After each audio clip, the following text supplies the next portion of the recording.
You tell the story in the book, though, about going for an audition at the very beginning of your career, and the director followed you out. It says to you, listen, I'm being kind here.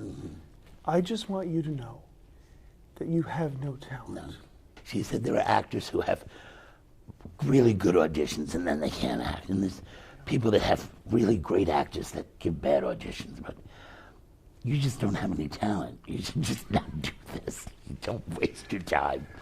But many people who... And then wait. But the end of that story is that 6 months later, I replaced her in an off-Broadway show. But a lot of people in that moment, in the age that you were, and the which was state that you were probably in, 16. right, very young, would have taken that to heart and said, you know what, this is an experienced person telling me I can't do this.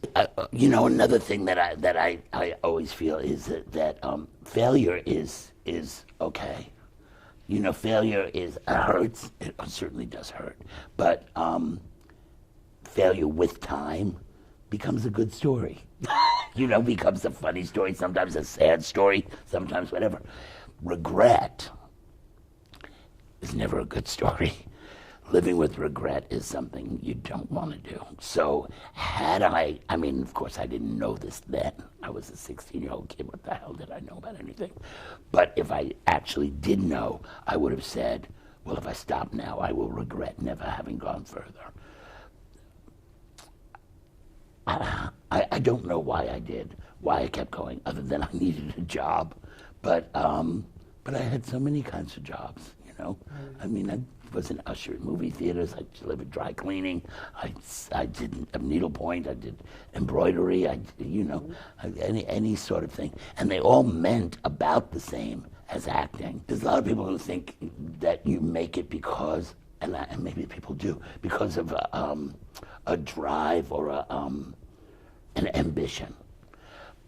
But for me, it was about the experience. It was always, not that I wanted to be bad in anything or that I wanted to fail, but it was about the experience. It was about doing it. If you're going to be part of it, then do it and be it and be in the middle of it, The very last line of your book is there's no such thing as living too much. Right. Which seems to me a philosophy of life that you have, and including just what you just said. How does that last line of that book, that thought, how does that affect your day-to-day living? Well, it's kind of funny because I'm mostly a hermit. so I don't take my own advice. I live, as I said, in a small fictional town in Connecticut. I live in a people say, what, do you live in a barn? Yeah, I do. I live in a barn with my dogs. And to be a writer is to be alone most of the time anyway. And not that I write all the time, but you have to think all the time.